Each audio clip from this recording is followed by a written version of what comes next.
Hi from a little bit damp Dorchester. It may be damp today, but it's certainly not dampened my spirits as I've toured around Dorchester. It is a really delightful place to visit. It's my first time visiting here and I don't think it'll be my last. It is an absolutely brilliant place. It's the county town of Dorset. I have loads of footage to show you, loads of things to tell you as well. There's just so much to see here and do. There's museums and there's Roman remains of a townhouse. Thomas Hardy lived here when he wrote his works. There's just so much to share with you about Dorchester, and it's just a really picturesque place as well, I think. So sit back, get yourself a cuppa. I'm going to go home and get somewhere cosy. I'll narrate this as we go along. I'm not going to narrate it out here in the rain, but I hope you enjoy what you see, and yeah, that you enjoy Dorchester as much as I've enjoyed visiting it today. By the way, I'm in Burra Gardens, right in the middle of the town at the moment recording this, and I'll show you what it looks like on a brighter, sunnier day later in the video. So I caught it yesterday in glorious sunshine. So I arrived in Dorchester by train yesterday. I got the train to Dorchester West, and I got off the train. I didn't have a clue where I was going. I just kind of followed my nose. There was a good signpost, but I followed my nose and followed the crowds, and I soon found myself going past lots of market stalls, and I thought, these are nice. Thought they'd finish soon, but they seemed to go on and on and on, and I realised that they went right into the town centre, and there's over 200 of them, and it's an artisan market that takes place on the fourth Sunday of every month between April and November from 10 until 3. Some really nice stalls, and there was a really good vibe as well, lots of busking on the streets, really nice, and especially in the sunshine as well.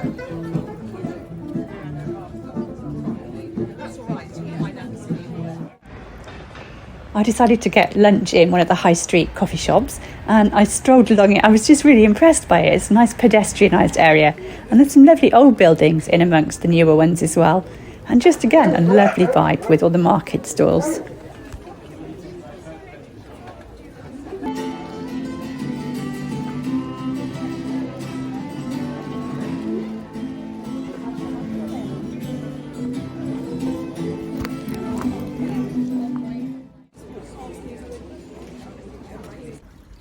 After lunch, I had a little wander around some of the streets behind the high street, and then I decided to walk to Burra Park, and it was absolutely beautiful. There was a singer there called Charlie Greenwood, and she's based in the southwest of England, I've discovered, and she covers places like Wiltshire, Hampshire, Somerset, Dorset, that sort of area. And it was really lovely listening to her, very relaxing, just wandering around the park, admiring the beautiful scenery.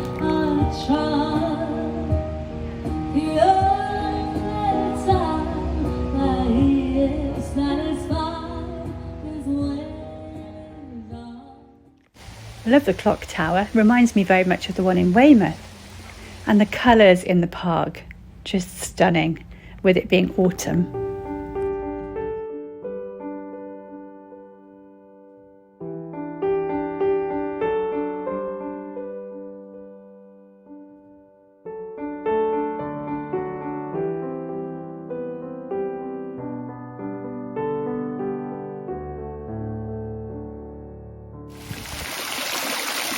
So before it got dark, I made my way to Brewery Square, where I would be staying in the Premier Inn Hotel overnight.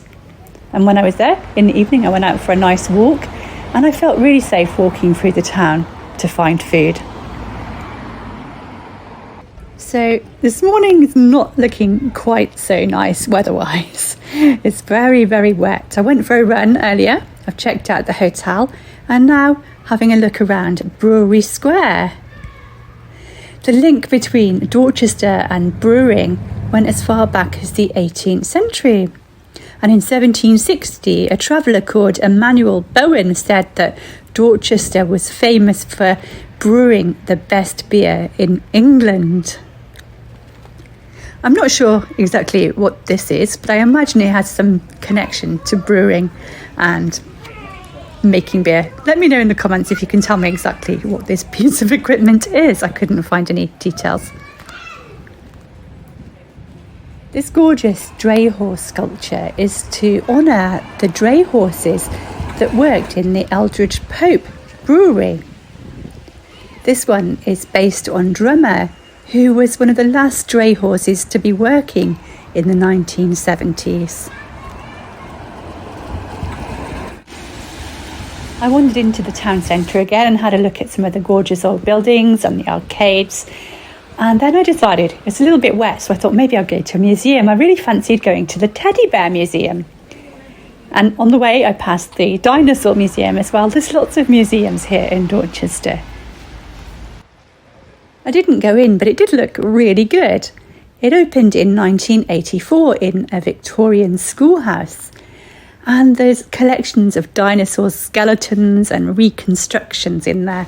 It's been featured on lots of TV programmes, especially for children, actually.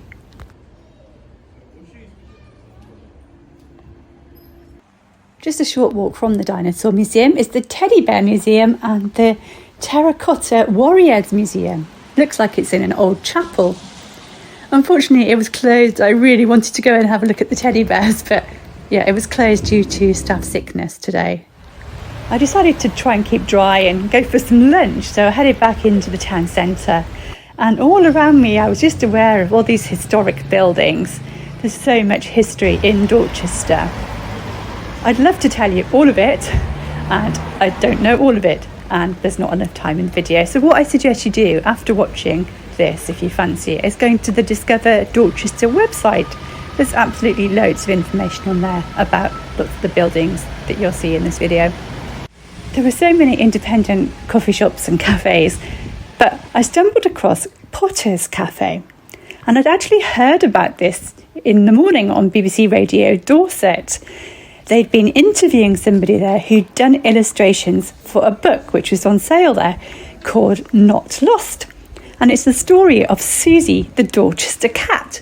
So I thought I'd go in there, have some lunch and buy the book as well. And that's exactly what I did. And it's a beautiful book. And the food, absolutely delicious. I had a lovely jacket potato there. It was really cosy in there as well, and lovely friendly staff.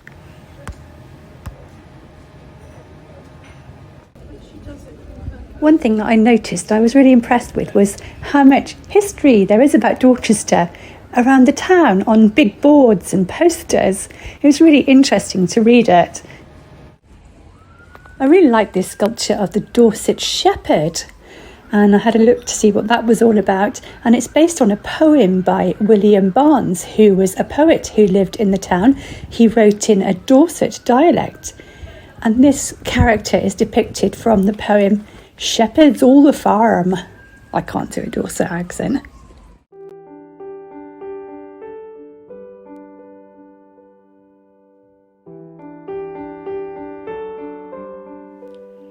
As you can see, the weather didn't really improve, but I really enjoyed looking at the high street and all the old buildings and seeing independent shops trading alongside chain shops as well.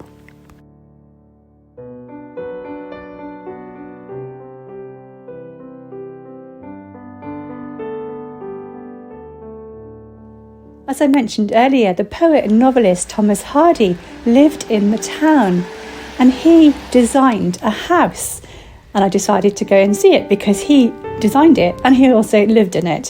His brother and his father built it. It's called Maxgate, and he lived there between 1883 and 1855. He lived there until he died. It's about a 20-minute walk from the town centre.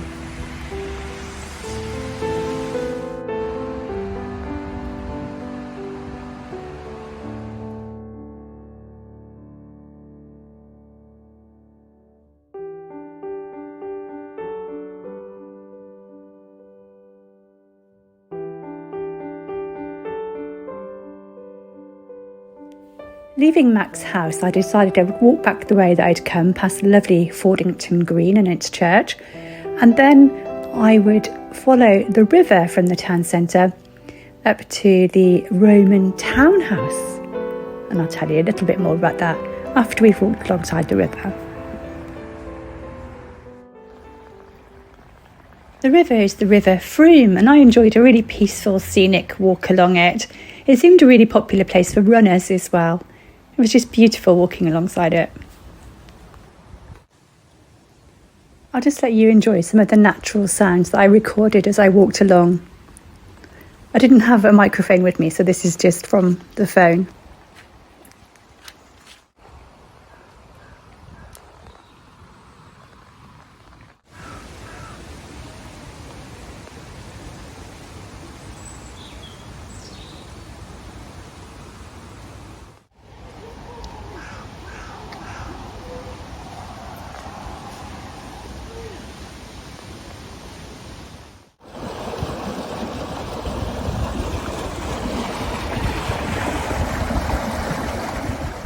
Absolutely gorgeous thatched cottage. I went up the steps just by the thatched cottage, and it's not far from the top of them that you come to the Roman townhouse. So the townhouse sits in the grounds of County Hall in Dorchester, which used to be called in Roman times Dinosaur. I hope I've said that right. Anyway, it's the only example of a fully exposed Roman townhouse in the country. It's free to visit and it's open absolutely every day of the year. It has 18 rooms and some wonderful detailed mosaics.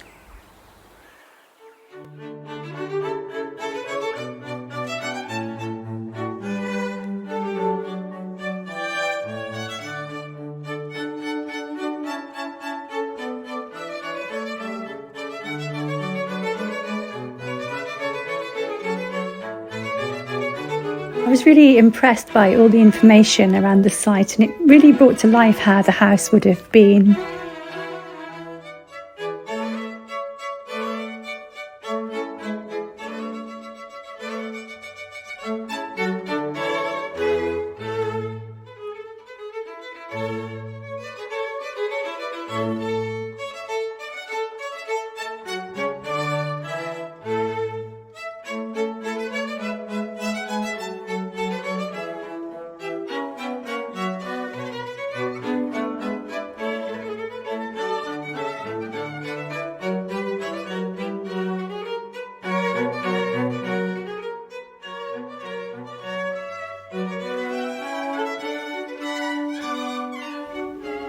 After leaving there, I headed back into the town centre, and I was just aware of things like the trails, the walking trails, things like that. There's just so much going on in Dorchester.